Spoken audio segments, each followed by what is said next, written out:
So thank you for joining. Dr. John-Paul Himka is an expert on Ukrainian history as well as Jewish-Ukrainian relations. So my first question for you is, why is it so difficult to talk about negative aspects of Ukrainian history? Why is legitimate criticism labeled Russian propaganda and Ukrainophobia?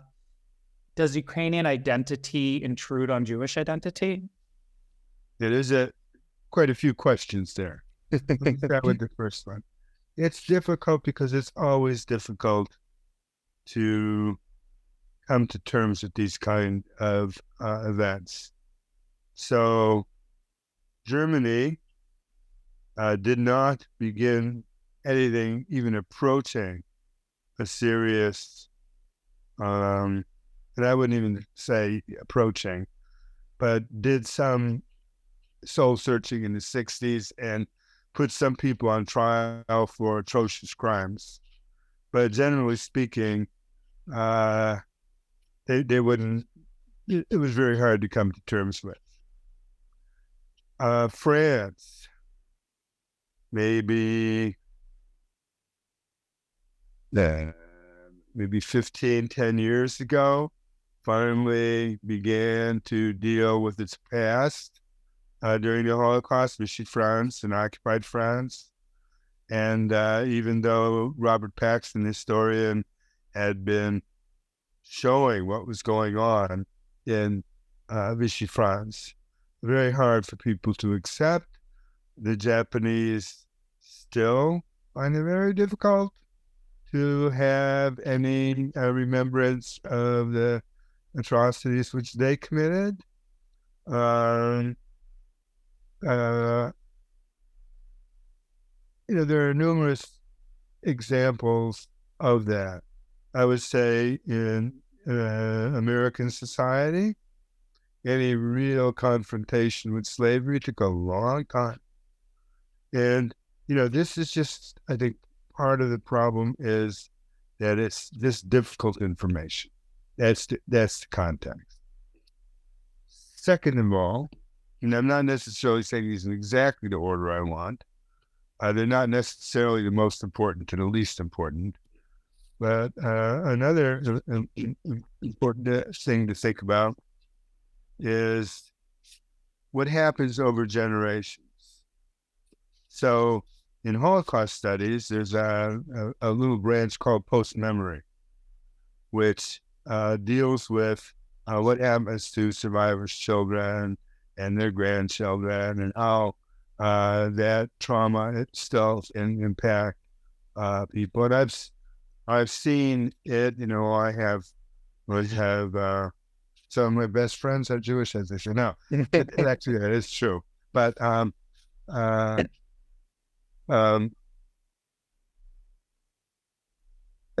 he is my friend. He's the son of Holocaust survivors. Liberal as all get out on American issues, and in Israel he supports things like the Jewish Defense League and the far right. So I want to say that, this is, and the children and grandchildren find it very hard to accept what went on in the Second World War. There's a classic German sociological study called Opa war kein Nazi. Grandpa wasn't a Nazi. And the investigators they do interviews, they show that people mix up film and propaganda with their grandfather's stories. In one striking case, it's very clear that the grandfather had killed a child in the course of his duties. And the children, by the time it got to his grandchildren, he had saved a child. So these are kind of normal things. The Ukrainian diaspora also brought over many people who were involved in positions during the German occupation. A lot of them were just ordinary people, but some of them were involved with propaganda. Hey, can you elaborate on what you mean by that? Just because when Dr. Rudling tells it, it sounds like a huge fraction of the third wave is hardcore ultranationalists. What are your words? How would you describe it? Well, the leadership certainly was, because the intelligentsia had been involved in propaganda or and then they became editors in the papers in North America. Others had been involved in the civil administration, which was also then heavily involved in the Holocaust during the war. Others were involved in OUN-B, and they were Holocaust perpetrators. Not all of them, but the organization was definitely a Holocaust perpetrator. And some were in the Waffen-SS and never considered that it might be a problem being on the German side in World War II. They thought they were, doing Ukrainian things. So you talk to the kids, and the Ukrainians were very innocent. And the research that has been overturning the major tale of the diaspora pretty much got off the ground about 2010, which is only 13 years ago. Yeah. And a lot of denial of it. The editors have refused to publish. Even when I was attacked for my views, I was not allowed ever to respond for a long. Well, the beginning they allowed me, and then they stopped. I was totally banned from the Ukrainian press. So those are some of the things. And then the war has made it more difficult to speak about these things because the past, which Ukrainians either deny or try to hide, featured large on Putin's propaganda machine. So on that kind of thinking, maybe we should reinvade Germany. So and you have to understand, I think you have to understand that no collaborators were as harshly punished and in number as Ukrainian and Russian collaborators. I mean, from the people from the Soviet Union. Yeah. Even the Judenrat would be, members of the Judenrat would be arrested there. While in Germany, a lot of the people I studied, they became professors or pastors in churches, made nice careers after the war.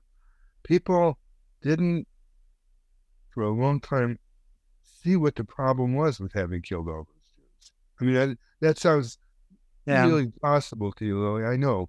But you can see it in the attitudes, you can see intelligent people with relatively liberal or conservative values, at least, not anti-Nazi people, nonetheless happy that, let's say, their professor wasn't imprisoned for his work in the SS. So it's a general pattern. Ukrainians are going to have to take a while to get over it, and this war does not help.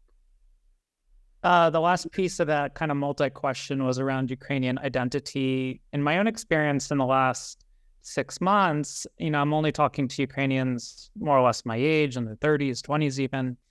And, they're quite far removed from a lot of this. A lot of them are from Ukraine, so they're unlikely to have that kind of ancestry that many of the Canadian Ukrainians have. I almost feel like their identity is incompatible with mine because their identity is built in part on narratives that are not true, and my identity is built in part on narratives that are true, and they're incompatible.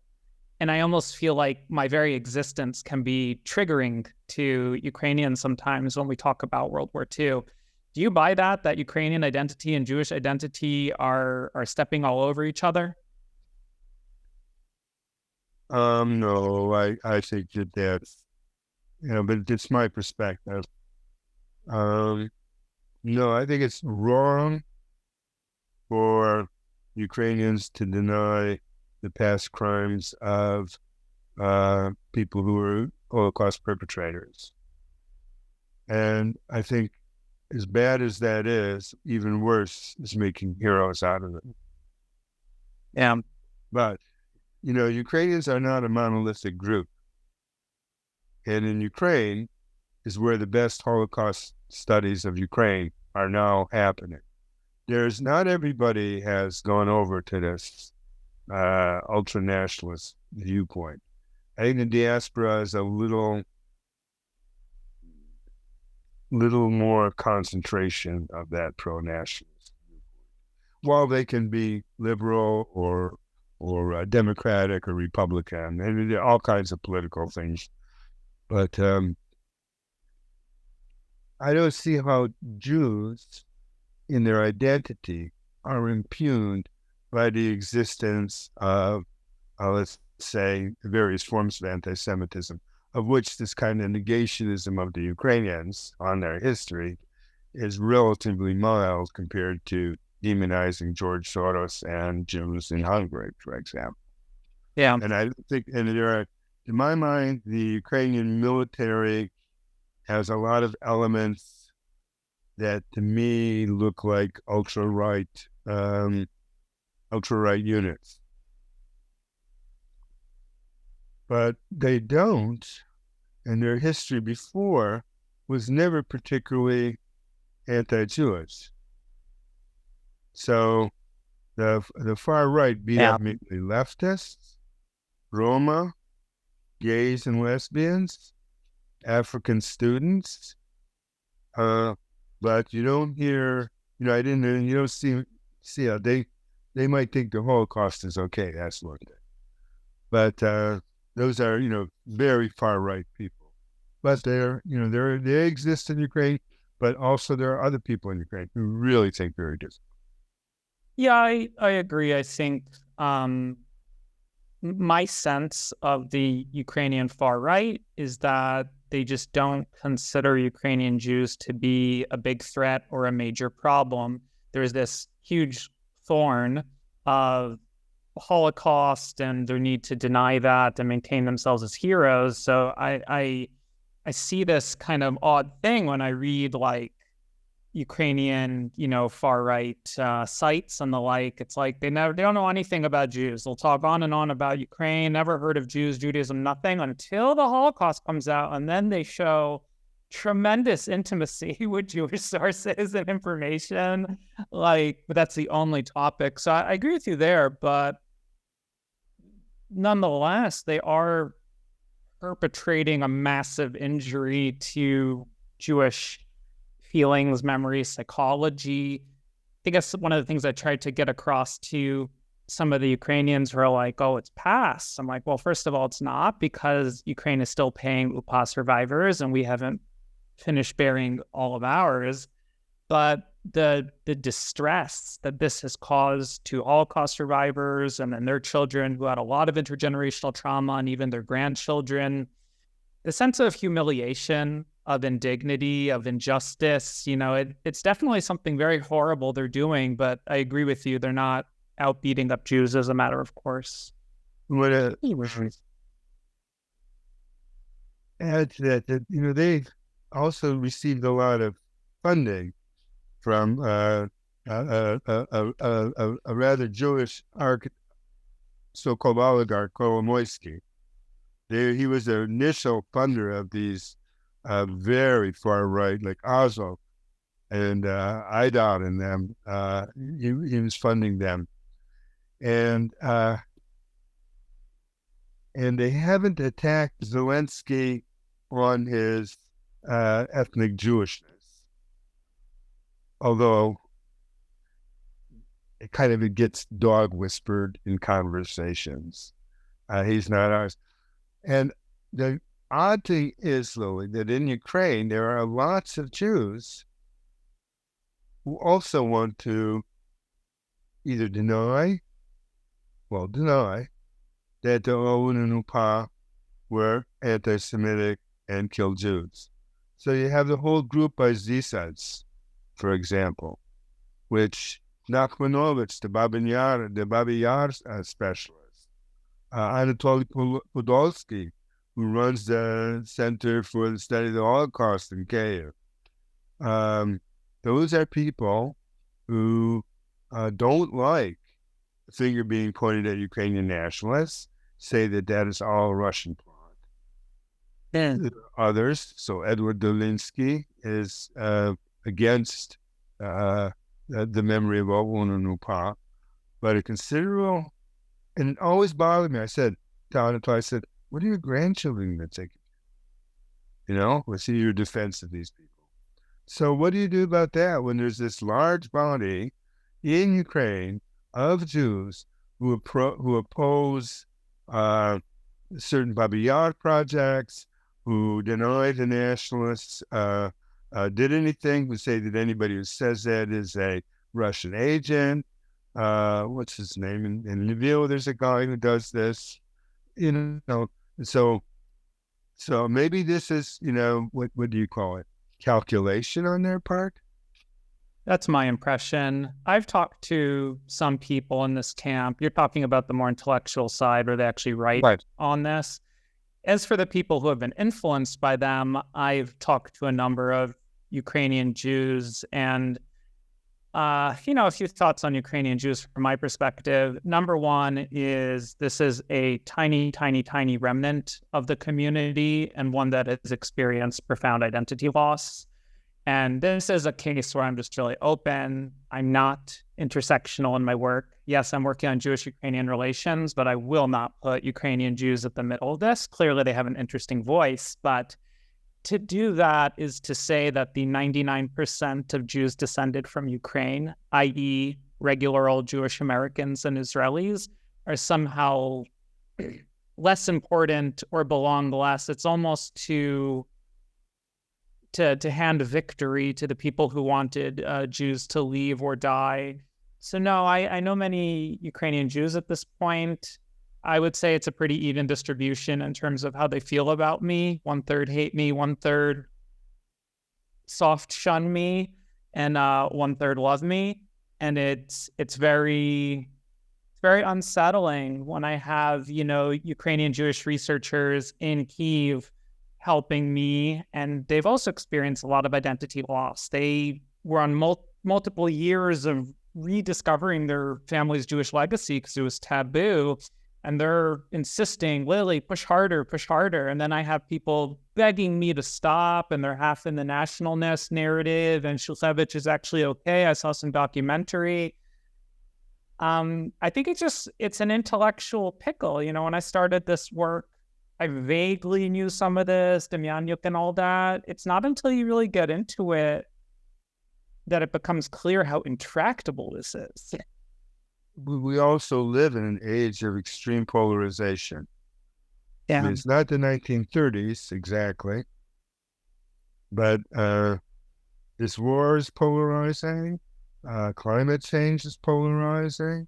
The pandemic has been polarizing. People are very different, and sometimes I would, from my perspective, irrational views. I just can't see how the nationalist deniers in Ukraine, the Jewish ones, I don't get it. I just don't. I'd also want to say, though, that one aspect of Ukrainian anti-Semitism, and I think it's common pretty much to Eastern Europe, is kind of tokenization. People constantly point to what in my tradition we would call court Jews, people like Yaakov Dov Bleich, who will, consecrate an Owen memorial at a Jewish cemetery.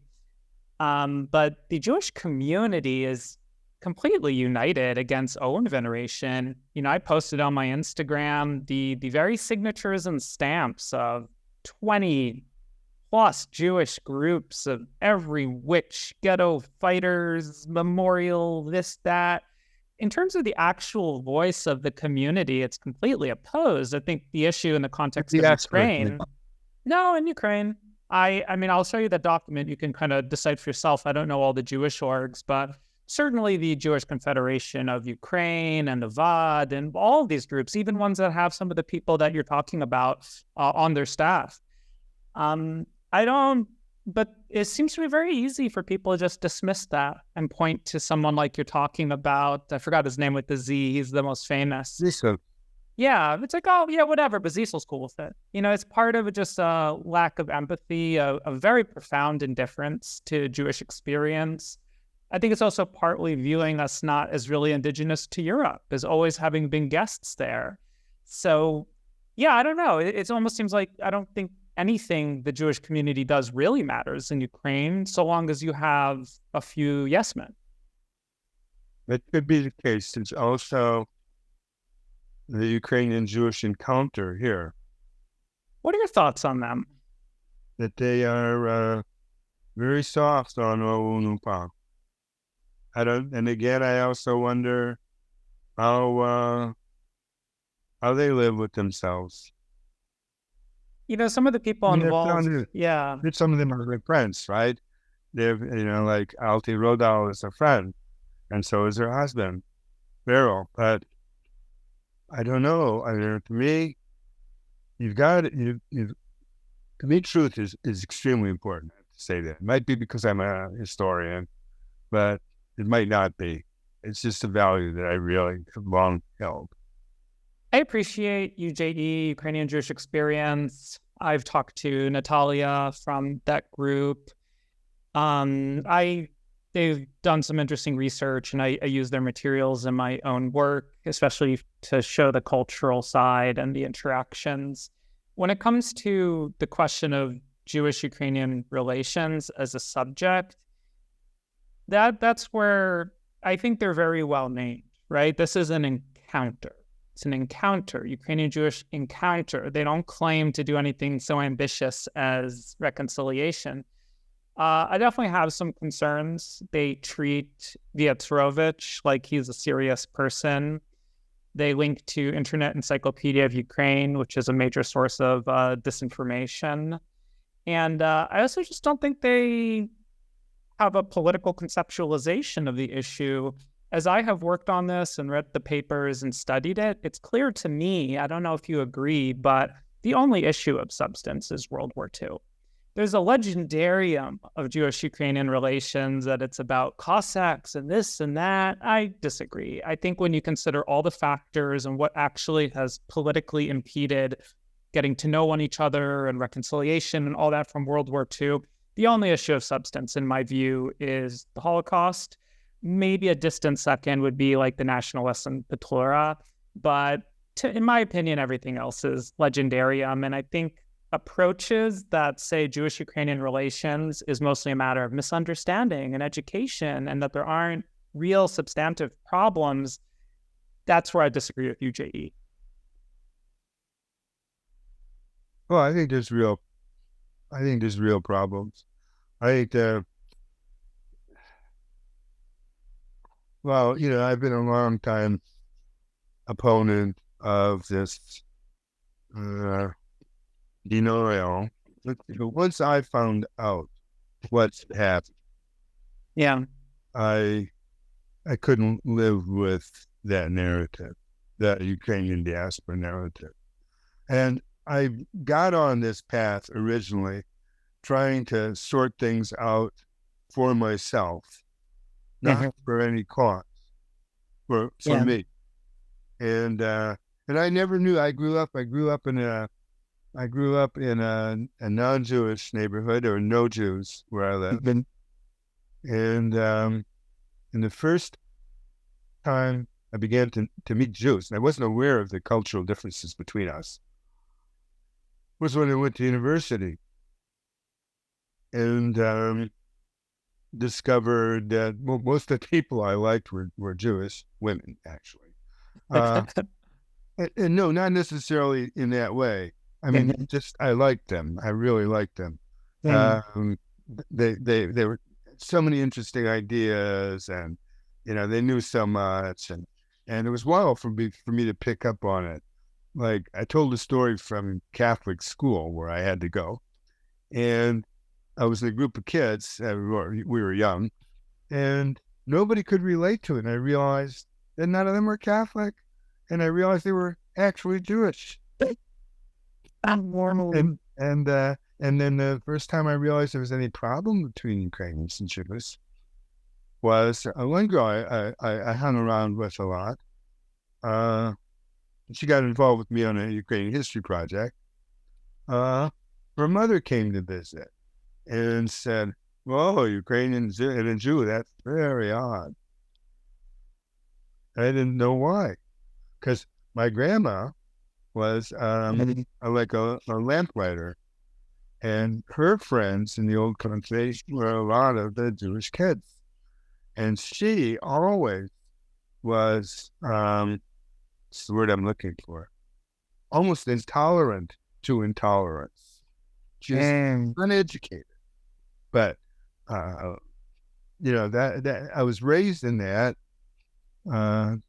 all people are equal. I mean, later my peers managed to make some dents, but then I undented myself, I hope. Very good. So yeah, I'll skip ahead. I want to ask you about the OUN-B.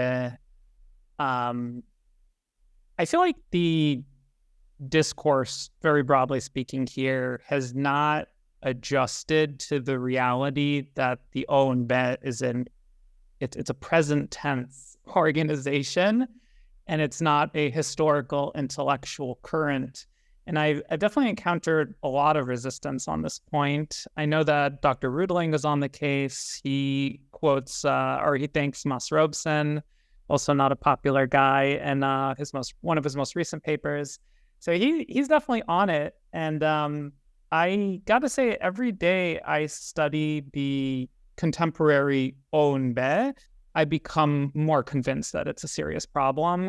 What are your thoughts? How concerned, other than insults to memory and dignity and all that, how concerned should Jews in Ukraine, Jews in the United States be about the OUN-B and about Ukrainian ultranationalism?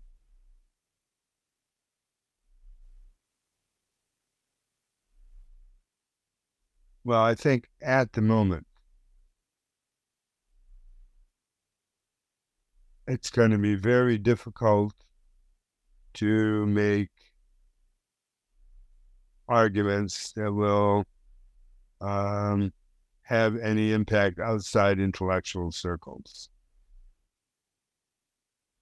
And it's not just the OUN-B in Ukraine. There is Azov, Ida, there's a number of, Svoboda has a battalion. There's one which just was in newspapers a day or two ago, Adi, the Aryan, a local territorial defense unit. But they're understood as extremists, at least to a lot of Ukrainians. What super concerns me about the OUN-B is because of the state veneration of their group, their symbols, their leader, etc. It's odd. I view them as far right. I view them as extremists, but to hear Ukraine's national narrative tell it, they're patriots of patriots. So Oleg Medunitsa spoke just months ago, in April this year at Ukrainian Institute of America, giving the whole anti-Bolshevik bloc of nations stick, using one of those front groups. Like, this is where my brain just starts exploding. And I'm like, is the Jewish community asleep at the wheel? Why is the head of the OUN-B speaking in the Upper East Side of New York in a mansion and nobody seems to care? I mean, this is what bothers me so much about the OUN-B, is the way that it's an open secret that their leaders are highly influential in the diaspora community. It's an open secret that they have aggressive apologists to write hit pieces regularly, a New Pathway, a Ukrainian Weekly, etc. Anyone who's looked below the surface knows this. Yet, I don't know, they seem to have access to politicians and they shake hands with famous generals I've seen on TV. And now it seems like they're cocky almost. They don't even feel a need to hide now. Now they're public. This is the first time I think they're public about the OUN-B having a present leader. It's not just in an obituary or something. This is what concerns me. It's the mainstreaming, it's the normalization of extremism, of anti-Semitism, and in that sense, I see the OUN-B and those, the nationalist youth. They have like 3 different youth movements that are OUN-B affiliated. I see them as a bigger problem than Azov and all that, white neo-Nazi stuff. Yeah, but they're in the diaspora. But two points I would say. First of all, yeah, I agree that there's they shouldn't be around, but they are around. But to me, they're like reading Robson's accounts. Yeah, you realize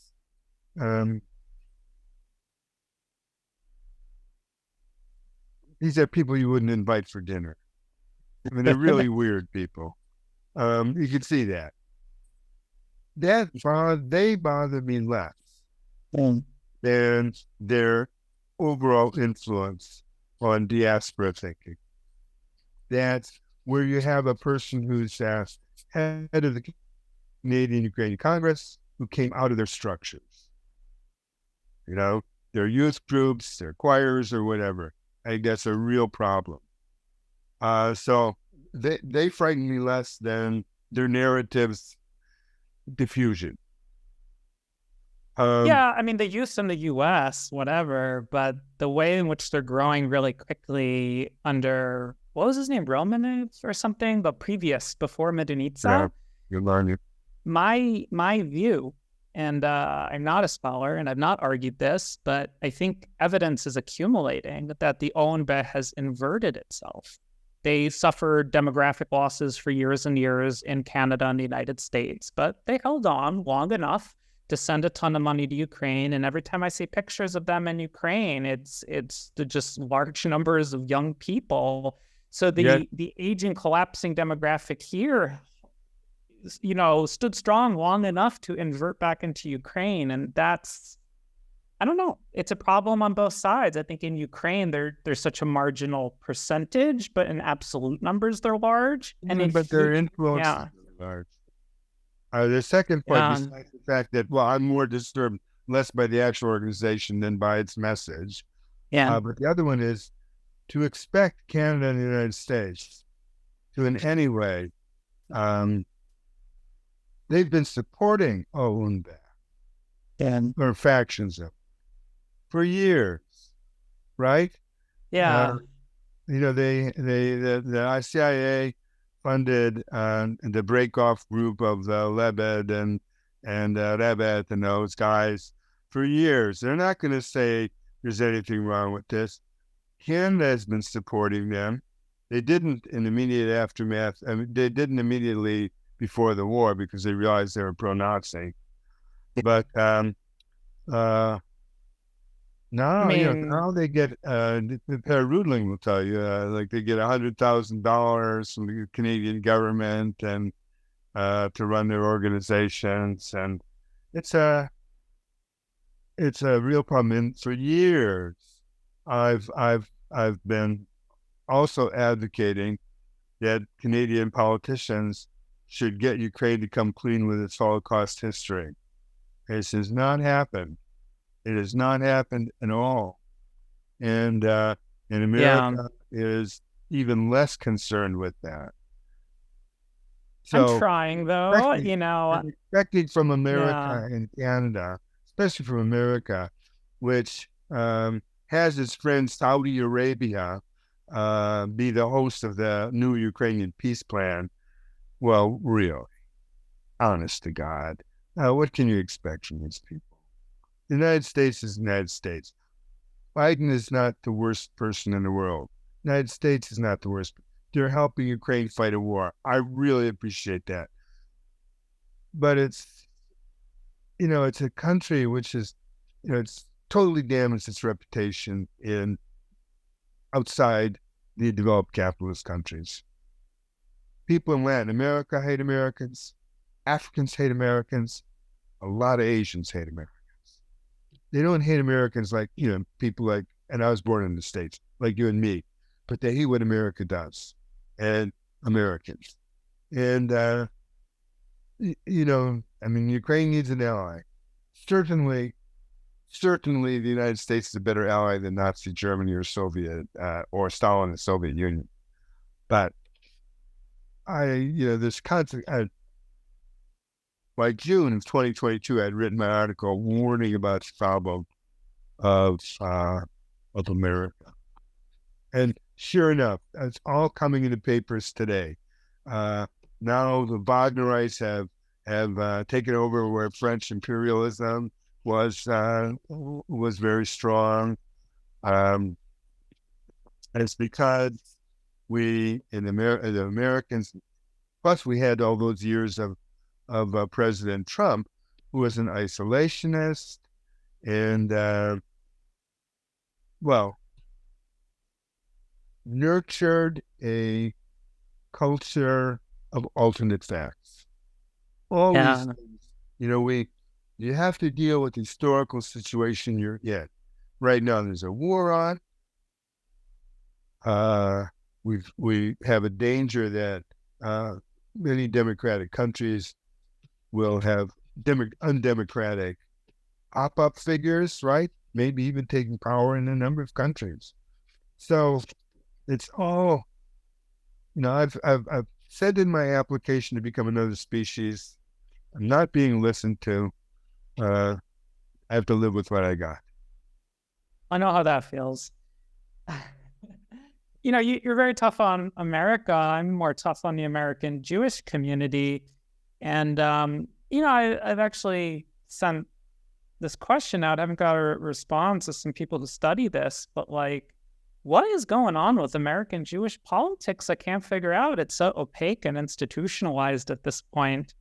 Clearly, there's significant problems with Jewish-Lithuanian relations. Yet you see the Lithuanian prime minister speaking at the AJC. There was the Kyiv Jewish forum that Boris Lazinski puts on. And, it was full of, Senator Lieberman and, all these really big wigs, kind of institutional ethnic politics people, and not a word about any of the things that we're talking about. So this is what I don't understand. I get the sense that after the Demyanjuk trials, the Jewish community just didn't want to be involved with this whole Ukraine thing anymore. And either that or the truth is simply being sacrificed for political expediency. I don't know to what extent that's a Jewish problem. I think it's really a Ukrainian problem. Ukrainians have to come to terms with their past. That's the crucial thing. Right, but why should American Jewish taxpayers pay for anti-Semitism in Ukraine? So I think one of the things, all this reconstruction money that they want, why shouldn't that be conditioned on protection of minority rights? That's kind of my question. And I do support Ukraine very much, but... Well, Lily, yeah. You sound naive when you say that. Okay. Because the United States would never do such a thing, A. And B, and I am hard on the United States. What they're looking for is all the profits from rebuilding. I don't think any doubt in my mind. Same.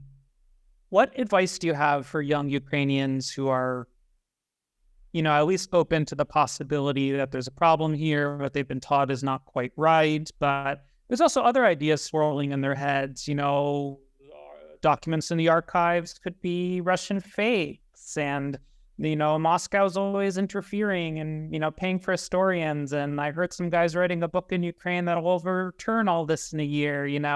It's a complex headspace right now for young Ukrainians. What advice do you have for people learning about this? I don't know. I would try to think critically, make up your own mind. That's how I got on this rather thorny path that I'm on, is I just tried to figure out what happened. Yeah. Because, it was important for a number of personal and just general intellectual reasons and moral reasons. And I would say you've got to have an open mind, and you've got to be reading. Doesn't help when you have people pointing it out from a really kind of aggressive standpoint. I don't think. Even my mild stuff is considered very aggressive. Oh, yeah. I've had many people describe you that way. You're intentionally antagonizing your colleagues, and you're at the fringes of Ukrainian history. They marginalize me. They, I don't really want to talk about that issue. Sure. Okay. Some people will say, okay, some members of the OUN-B did bad things. For example, Walter Kish wrote an op-ed in New Pathway with this kind of argument. And he showed it to me. Right. So, and I've heard this kind of argument different times. What do you make of it? Should I not be overgeneralizing about OUN-B? Well, my study, the one I wrote, yeah, was precisely about the organization, not about individuals, and not about the Ukrainian nation, but about the organization. And I think what I wrote holds. That organization as an organization never, for instance, never denounced the Holocaust, and as an organization encouraged participation in it. Mm-hmm. So that I think is what it says about the organization. Some individuals could be in that murderous organization and not have been involved directly or very indirectly, right? So they weren't necessarily, killing children or something like that. But they were part of that organization. And I don't think you can say that every member of a criminal organization is a criminal. Is this really a historical inquiry? That's my question, because in all my years learning about the Holocaust, I never saw a historian ask whether all members of the SS were bad people, or if all members of the SS... Let me tell you, most people in the SS just got off scot-free. Yeah. The general thing. But I don't think it's like the SS. I don't think it's like the SS. I don't think that, because the SS had certain tasks, and especially the Einsatzgruppen. Yeah. Police, Ukrainian police, auxiliary police, or Schutzmannschaften, they were deeply involved, ex officio. Yeah. The Ukrainian militiamen of the summer of 41 were also involved, but not all of them were involved. That's true. I guess I'm just not sure of the relevance of that. The relevance is following. If they're saying, well, this isn't true because not all individuals were involved in these murders, I would say that is true. Some of them spent the entire war years, or almost the entire war years, in jail and did not participate. Yeah, I know you're going to ask me about Bandera later, but I know there's a whole bunch of other people who didn't see what happened and weren't participants in it. Whether they would have been or not would depend on their we don't know what they would have done. You can't say, and there was also not two factions. In the last month before the Soviets came in the Ukraine, OUN-B had a meeting, and it was divided. They were divided in their opinions whether the Soviets were going to come in, liberate Ukraine, or whether the Americans and the British were going to come up the Balkans and liberate. So Roman Sukhevich was the head of the UPA, and Kletskiewski, Kletskiewski might have been dead at this time, but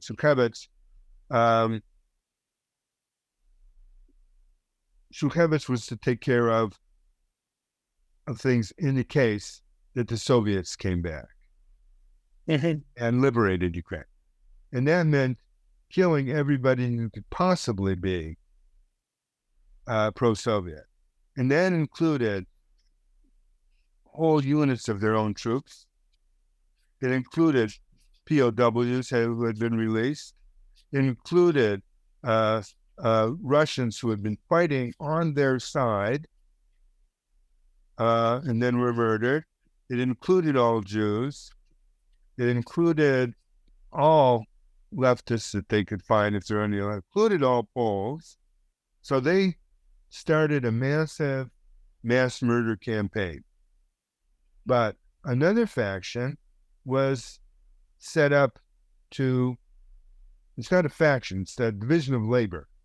Another one was to prepare a program and that would look democratic, and that was for the hopes for liberation by Britain and America. So they put out that democratic program of July 1943. And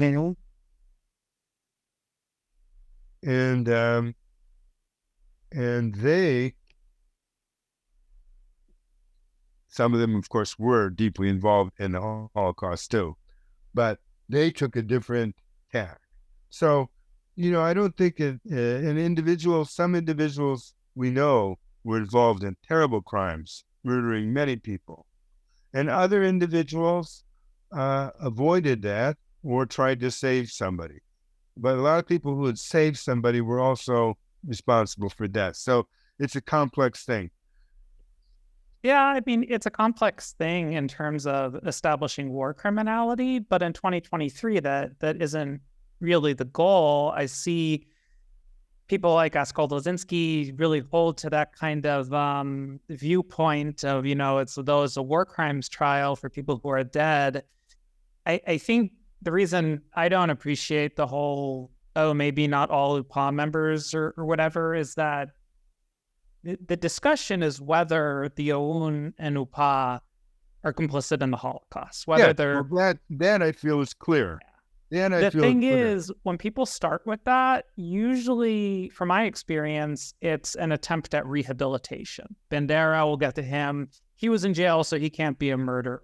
Or some people joined only to protect Ukrainians who were being ethnically cleansed in Poland. So they're heroes, and we can venerate them as heroes. Miroslav Skandrich made a similar argument in a talk I heard where he insists, the change was real and it's okay to, admire the UPA soldiers who are just defending Ukrainians. And I guess in a context of ubiquitous, overwhelming denial, I guess I'm really suspicious of this rhetoric of rehabilitation. Well, it's almost like one step at a time, The problem with I think the way you're structuring it is, I agree entirely about the organization. It was deeply involved in the Holocaust. So was the Wehrmacht, but more so, at least per capita kind of thing. But if you go and say, well, therefore everybody who is involved in the organization is a criminal, a war criminal, then all they have to do is try to show somebody who wasn't. And it collapses. That's why I decided. Who's claiming that though? Who is claiming that every OUN, like I've never heard that claim by the SS or any group. Well, this is why. I would say that's why the organizational is more important, especially now, than the individual issue. And also, Dr. Himka, the SS was declared illegal, and membership alone became enough for prosecution as the war crime law evolved. Yeah, a lot of people, let me tell you, right from made really nice careers. That's what kind of bothers me. Yeah, as I say, professors and pastors who had absolutely nothing touched them. So Bandera, he was in prison. He can't be a criminal, period. Well, I think he headed what I would call a criminal organization, but he didn't have any influence during the war. Is that so? Because I've heard that his conditions in prison were he could still direct the OUN. What was he doing in prison? Well, he was in prison. We know what he was doing in prison. He was in prison because the Germans objected to the nationalists' desire to. No, what was he doing from prison? I don't think anything. Oh, okay. Interesting. So he wasn't directing anything from prison. That's what you're saying? He might have been, but I don't see any evidence for it. Grzegorz Rosaliński-Liebe says, in fact, in a review of my book, he points out that I make a mistake when I deny that Bandera sent a message to OUN to make up with Germany and follow the German orders. I didn't deny that happened. I just said that the person whose one testimony we rely on was an inveterate liar. And for that reason, I can't say I accept it. And that is the only piece of evidence, and I don't believe it. It's not that I disavow it, but I don't believe it because it was the same guy who's been arguing all kinds of crap about OUN and UPA. Does the name Johann Stockel mean anything to you? No. Okay. He's one of the big promoters of this theory that UPA shed all his fascist trappings when it went into the expeditionary groups in the eastern Ukraine, and that it was a real change of heart that occurred at that time. It's just garbage, and everything he says, it's easy to find. It's the word I'm looking for. Easy to find discrepancies with the actual truth. And so when he says this, and he's the only person who says it, and what he says is that he had received that message from Bandera, or he'd seen the message from Bandera, and Lebed wouldn't print it after the war in the book. That's the only thing. Well, I've gone through so many texts of OUN, so many captured documents. They all say "Long live Stepan Bandera," but at this time, he doesn't seem to have any. Well, what about Stetsko? Because he was imprisoned when he wrote the Zetepis, which says verbatim, I support the extermination of Jewry. Why were they having him write documents? Well, he didn't write from prison. Oh, okay. Where did he write the autobiographical sketch? Oh, yeah. They arrested him. Yeah. They arrested him, and he wrote that autobiographical sketch. And then they let him go. And some people say that's under duress. When he said, I want to exterminate all the Jews, well, the Germans wrote it. Yeah, but there's nothing unusual about what he said. What are they trying to do? Are they trying to keep control of the movement while still using its manpower in the Hilfspolizei? Who said they? Germans. Why are they operating Stetsko from prison? What do they care? Why not just throw him, throw away the key kind of thing? Why are they still working with him politically? Well, I don't think they were working with him politically. And he was in prison. But they did this kind of thing. So, in Romania, there was a fascist movement, the Iron Guard.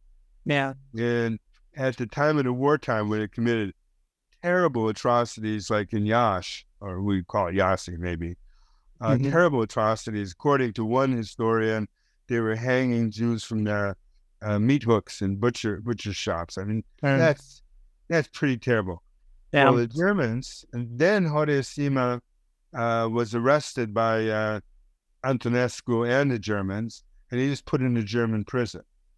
But the Germans had lots of prisoners like that, which they could use for one thing or another. Interesting. And later they brought Horace Sima out again.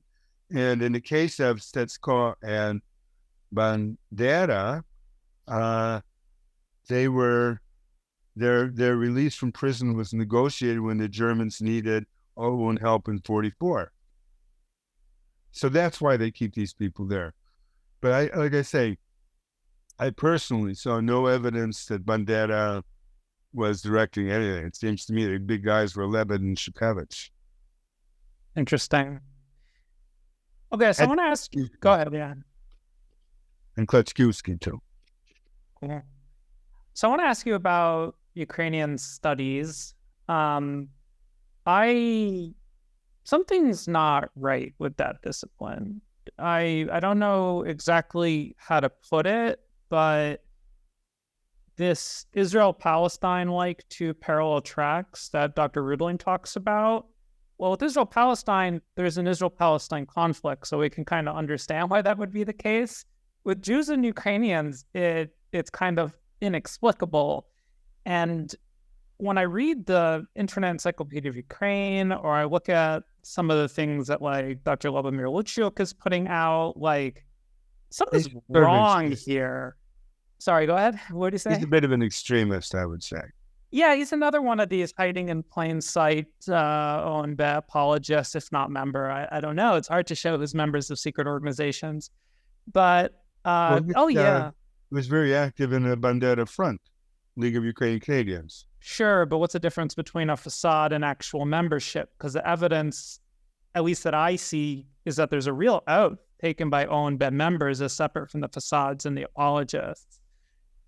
I don't know. It's one of those things. But yeah, that discipline, something seems very wrong.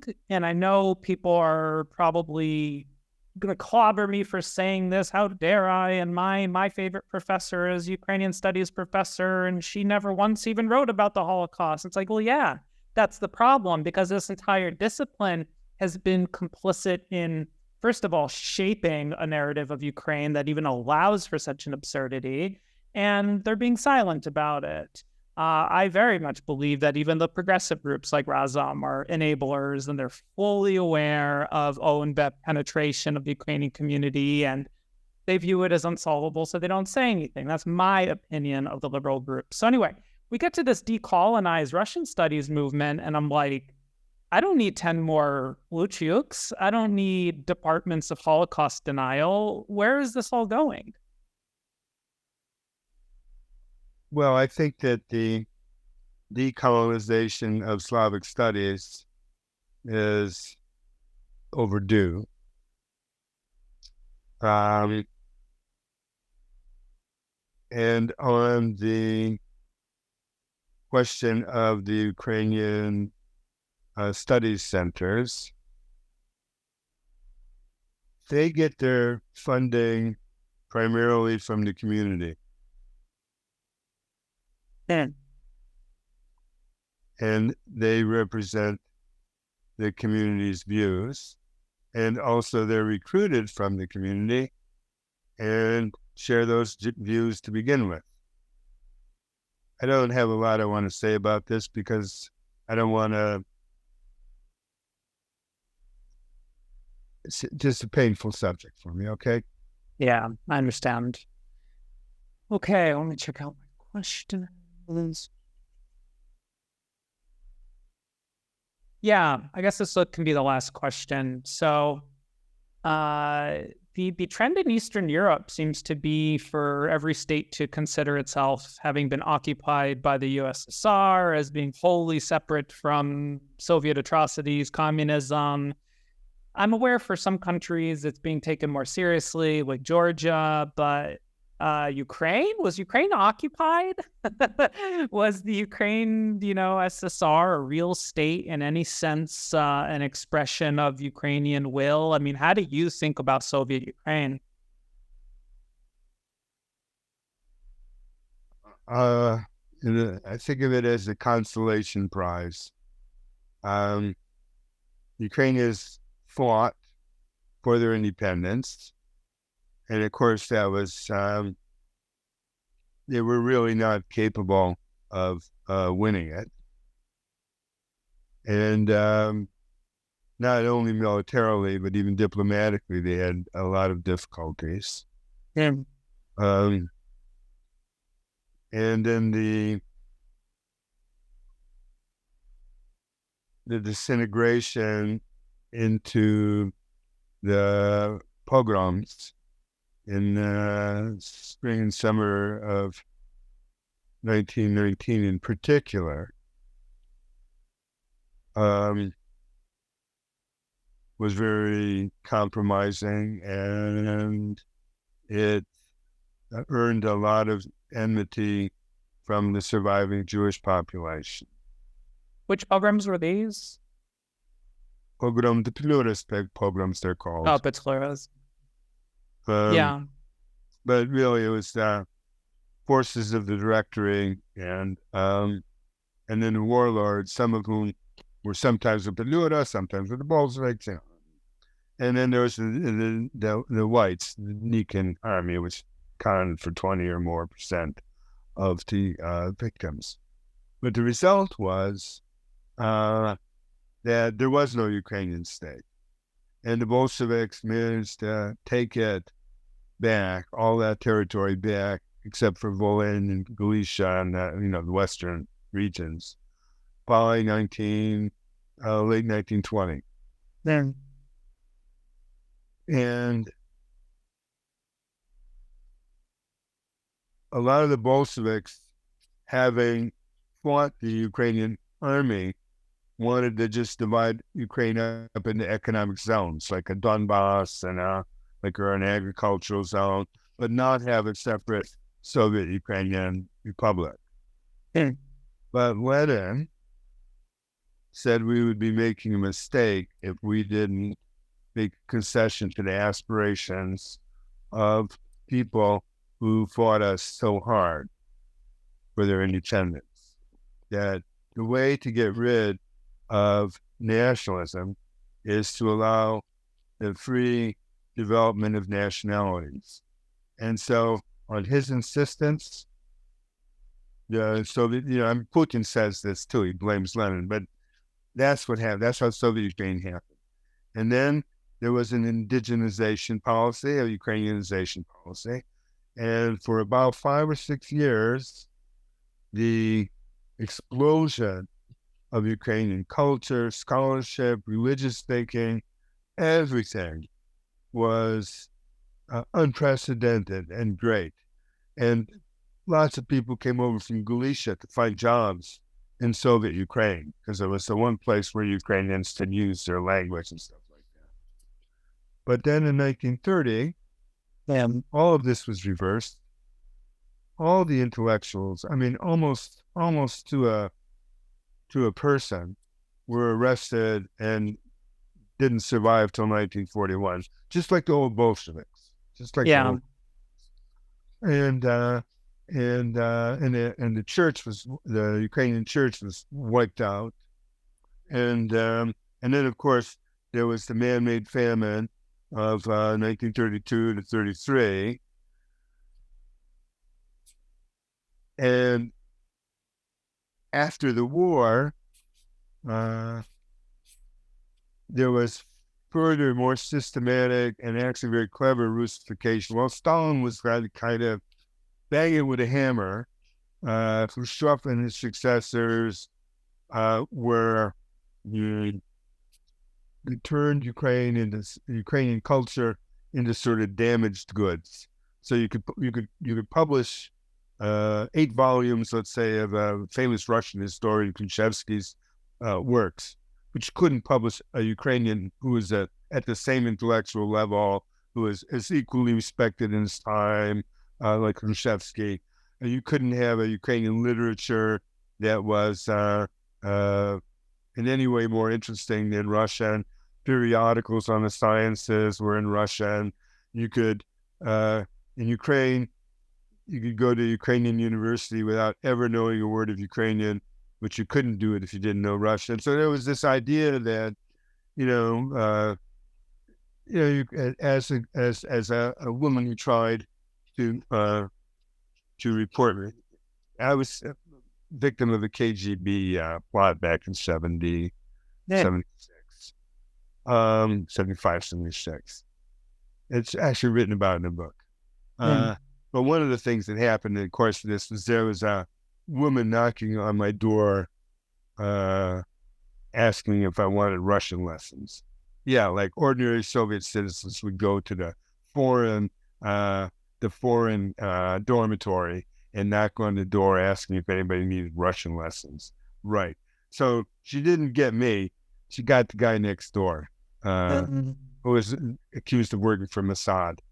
And anyways, my point is that at one point she tells me, I said, I have a problem with Russian because I couldn't speak it well because I had mixed Ukrainian words and stuff like that.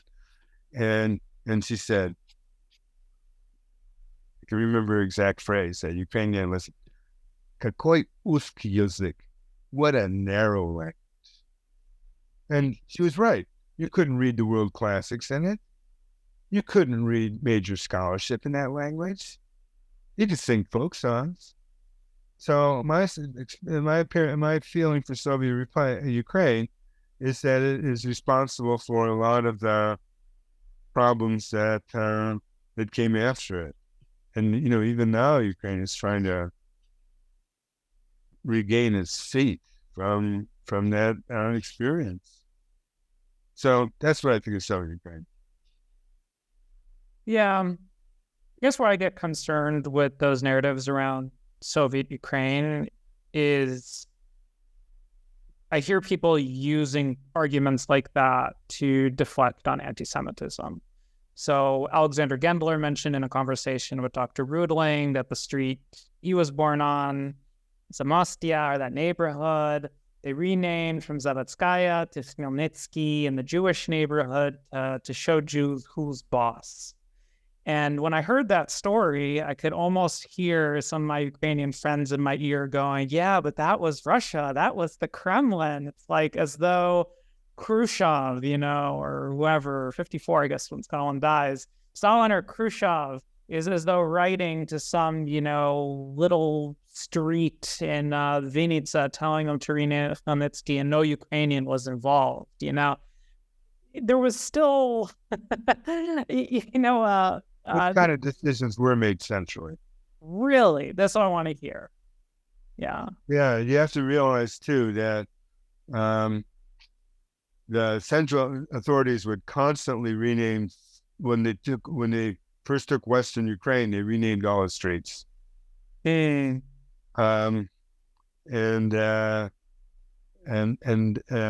So renaming was one of the things they did. But another problem with Soviet Ukraine and the Soviet Union in general, and you've actually talked about it, is that it wasn't just Ukrainian culture that was being destroyed in it in favor of Russian culture. I have a friend who is serving right now as a rabbi in Kyiv. He's not an ordained rabbi, if there's such a thing, and he's a convert, in fact. But the rabbi in this small community had fled back to the United States as soon as the war broke out. But the community was there, and they needed leaders. Because he had studied so hard for his conversion, he knew an infinite amount more about Judaism than his congregation. Yeah. And he said, I took on this role, and look at the struggle of Jews in the 1970s to learn Hebrew, to get out of the country, and all the refuseniks who were an issue, and the culture. I went to what I thought was very funny, actually. One of the institutions involved in our kind of study did a project of interviewing Soviet veterans who were Jewish in Yiddish. And it's kind of hilarious to a person who knows a little bit of Yiddish and a lot of Russian, that 3/4 of their Yiddish was Russian words because they'd forgotten the language, because all that stuff was wiped out. That's how Zisov became a pro-Ukrainian. He was in the camps with these people. They both were suffering from national oppression. And that's when all these alliances are first born. Yeah. Jesus. Wow. And who else? Finberg. Finberg. No, no. Was a very important figure in Jewish life in Ukraine.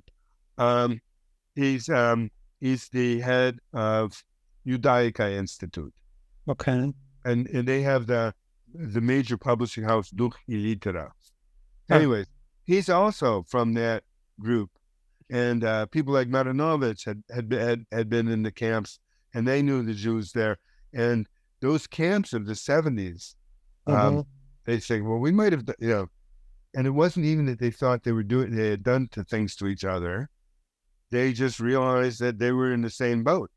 And certainly a lot of younger Jews didn't have an idea what happened during the war. It's different over there than in the diaspora. Oh, I think most. I mean, it's just the slightest identity left. I've met some people there who have become religious again, Bali Tshuva, but I mean, if the Soviet Union hadn't collapsed, the people the closest to us in Ukraine, and my wife's a very close relative and very close to us. She was born in the Gulag. Her mother got pregnant in the Gulag. It wasn't until the late Gorbachev reforms, and you could talk about it, they never revealed it to her son, lest he ever, So if that had, and people were keeping quiet about the past. So we have instances of Soviet memorials, but I'll tell you, there was a lot of ignorance about the past. That same ignorance of the past, in a different form, is what is the problem with the failure to understand what was the OUN, what did it do in the war, why was it killing so many people, or not why, but whether it was killing so many people. There's been a lot of silence in the diaspora. Another form of silence, this like the code of omerta, like the mafia code. You don't talk about it. I'm very impressed by that, the way in which when I was shunned for talking about the Holocaust, just how complete it was. I'm like, try to get 5 Jews to shun someone, forget about it. I'm very impressed by how everyone is just shoulder to shoulder, even people who agree with me, but I guess themselves don't want to be shunned. Yeah, so you're dealing with humans. You're dealing with with a very brutal history. I think humans like that need to understand that there's no way to silence people from telling the truth. That's been probably my most successful line with some of the people who try to intimidate me. Ukrainians, Jews, everyone is just letting them know there's nothing you can do to stop me. And I think it's going to be interesting to see in the coming years, because you have this whole Ukrainian studies stream and intellectual current and narrative, which is now the law in Ukraine. And it's not just the long-distance nationalism of some Ukrainians who have this parochial concern with the home country. Now it's an issue. The entire left is learning about Ukraine. This issue of the far right won't go away. My friends, when I tell them about this, are shocked and are not amenable to the kind of thought-stopping, Ukrainian identity stuff. So I don't know. It's worlds colliding. I feel like there's some kind of there's an unstable ideological structure in the whole pro-Ukraine scene right now, and it's wobbling. There's no way that, especially if this war goes on, that maybe I'm naive. You tell me what you think, but how well can this secret be kept in the years ahead? Secret's not being kept because, it's not just like Per or me. There's Kai Struve wrote a very important a book on the summer of 1941 and Ukrainian nationalists and what they did at that time in Galicia. The best work, the very interesting work, I just read it in manuscript, comes from Ukraine, Yuri Radchenko, but he wrote it in Russian. But I read Russian like I read English, so it's not a problem. But a lot also of people... the memory studies, Georgy Kasyanov, the way he has documented the OUN-B takeover of the National Institute of Memory, very troubling. Even the political side is becoming better documented. Yeah, and on top of Kasyanov that, now lives mainly in Poland. Oh, interesting. And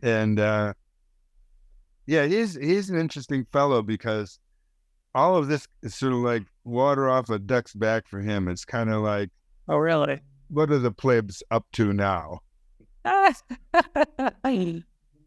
Yeah, we'll see. And now you have Moss Robeson literally making lists of people. I don't know. I almost feel like it's a package-made scandal you can just hand to people. But I'm sure he's quite the investigative reporter. Yeah, I'm amazed at the material he has. When I think about Moss's work, which I do respect, I haven't read all of it, but I would assess it as very high on factuality. Every time I've told Moss that he's wrong, I was wrong. But where's the empathy? There's a war going on. People are suffering. I think that's one of the things that rubs people the wrong way about all discussion of anti-Semitism in the far right. But he started this way before the war the war. And, he's certainly not going to get a lot of credit for this. But, his skills are amazing. And at one point I thought, well, maybe he's getting information from the Ruskies. But then I thought, but the Ruskies aren't clever enough to know this. Then, they really aren't. I have not seen any Russian propaganda on these particular topics. I think that's one of the big things that bothers me. And people, this is Russian. I'm like, no, it isn't. They're always talking about Naftagal. They're always talking about Nazis in general. I have not seen the Holocaust and Holocaust complicity in Western Ukraine, the subject we're talking about. Well, they put out little videos on video pogrom and stuff like that. Oh, really? They have. Huh. Yeah, I don't spend a lot of time in that world anymore. But I used to be, before the war and before 2014, in contact with Russian scholars working on these topics. Because good scholarship is international. But today, I can't write to them. I'm banned from Russia. Oh, really? Yeah. Point of honor, I suppose. So I put it on my CV under a recognition. I was banned in November of 2022. As what? You're obviously a foreign agent. You are foreign extremist? No, I was banned together with two other guys in Ukrainian studies. For what reason, though? Extremist or undesirable? They don't give the reason. Oh, I just can't. You want my reading of it? I think it's because I'm one of the best known Ukrainian historians in Russia. Interesting. So they don't love you. I'm surprised. Various works have been translated into Russian, including really harmless stuff. Okay, so I want to give you my parting thought to answer the big question: how are Jewish-Ukrainian relations? I have been thinking about this for a long time now, full time, 6 months just working on this, trying to answer this question. I think I want to attempt my answer on you. I would say that Jewish-Ukrainian political relations have never been closer. The ideological issues of history and identity are intractable, have never been worse, and are probably going to get worse in the coming years. And that the relations are easily the worst in North America and the most polarized. In Ukraine, quite a bit more relaxed. And in Israel, there's not a lot of ethnic Ukrainians, so we're really just talking about Israel-Ukraine bilateral diplomatic relations, which are also troubled by issues of history. But that's my feeling, is that it's the history and identity piece, the polarization in North America, it's completely intractable. That's my view. What do you think? Well, I don't, as a matter of principle, I don't predict the future. But I tend to be a little bit more optimistic. A lot depends on how the war goes, how long the war lasts, and what Ukraine looks like in its aftermath. Very good. We don't have like really, there are some things Ukraine has is very strong like that. The grassroots organizations, the NGOs. Ukraine is a volunteer society, very different from Russia or these other top-down societies. A lot of devolution of, civic stuff. And there's a lot of different viewpoints. Some people control the media. Like, for instance, you've read some of my stuff. You think I'm a decent historian, right? I do. A lot of people in Holocaust studies think I'm a decent historian. But am I going to be invited to comment on these issues in the same places like Tim Snyder, Sahid Plotkin will, or Ed Applebaum? No. Are they better historians than I am? I don't think so. Well, with Snyder, he's a good historian. He's well respected. David Katz and others have said good things about him. I think he's a good historian too, but yeah, why isn't there any discussion of OUN-B complicity in Bloodlands? Why did I have to go to Evo? It's in there. There's we'll settle this offline, but I had to go to Evo to dig up Shoah in Ukraine to find real writing in depth from Snyder. Because a lot of people, it's like unbelievably that article. Yeah. On the deaths of Volhynian Jews. Yeah. Doesn't say anything about OUN. Yeah, it does. I posted it the other day. We should talk, but where? What page? Yeah, let me bring it up. Yeah, bring it. Just tell me. I'll look at it. Because they massacred him in mass. When I read it, I thought it only skirted the issue. I have my show in Ukraine handy. Yeah, so here in my slide where I say we're the police OUN, he says in some localities the Germans left the organization of the militia to Galician Ukrainians from the organization of Ukrainian nationalists. That's what page are you on? I believe it was like 92. Nah, I don't remember. Honestly, I'm gonna have to. I took pictures of it. I can't even search the text. He talks about the UPA explicitly. We were talking about it. He's got other articles where. Oh, there we go.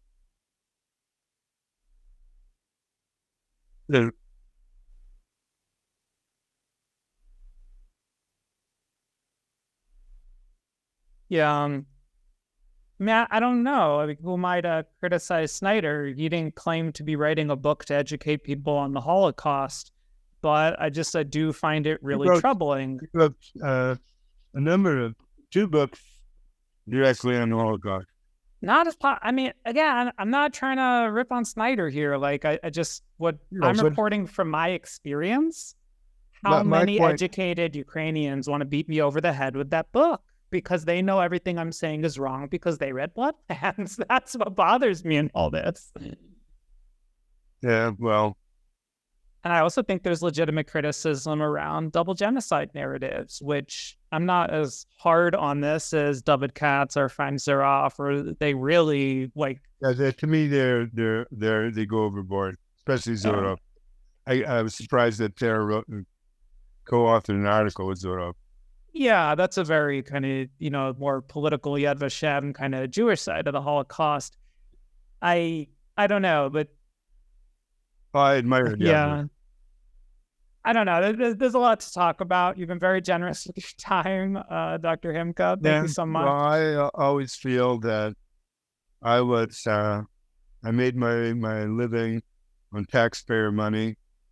If the public wants to know anything I know, I'll share it. Let's see how the reception Yeah. is for this. I have, 700 people now on Instagram following really gory Jewish-Ukrainian stuff on the daily. So the interest is there. And while I do think that the overall relations are intractable, I have a couple modest goals. Yeah. I think that Ukrainians will come to a understanding of the past. Sure. Maybe a generation. That's what Dr. Yeah, Rudling maybe a said. generation. Well, But I'm not. it won't be any slower than the French. Yeah, but now it's this, you can have nice things when the last baby boomer dies. And I've been told that my whole life. So I understand we live in a gerontocracy, but nonetheless, can we have a couple nice things prior to that time? Gerontocracy, bad word. Bad word. Next thing you talk about the patriarchy. Let me ask you just one question. Why can't we at least, number one, ask responsible Ukrainian institutions to marginalize the OUN-B? Am I asking for so much that Ukrainian Institute of America not headline the leader of the OUN-B in New York? And the second is, fine, even if most people aren't ready and Ukraine's not ready and all of this, I have found this issue impossibly difficult to talk to about with educated, liberal, cosmopolitan, all the words, Ukrainian. So I'm like, that part. Ukrainian right now. Yeah. I'd like there to be more conversations like this. I don't think the issue is fully, but my goodness, it can't just be you and Dr. Rudling and a handful of... No, there's more, especially in Ukraine. What about the United States, right? Like, who's doing this? The diaspora is more, as I tried to explain, there's a lot more people who are involved in various sectors of the German occupation in positions of power for a long time than in Ukraine. Okay, well, because they left with the German army. Sure, I mean, the League of Ukrainian Canadians is not about to sponsor some open chat, but I am just taken aback that there isn't some kind of rebellion from younger people who don't want anything to do with this, why there's no real ongoing forum or sequence of events or just anything for people who do know about this and do want to talk about it and do want to create some Jewish-Ukrainian solidarity, especially during the war. I don't see any such venue. I think Ukrainian Jewish experience is the closest, and they don't really focus on the core issues. The encounter, yeah. Yeah. Okay, Dr. Himka, thank you so much. It's been wonderful. Okay, it was nice to talk. I mean, these are painful subjects for me. Okay, see you. Bye.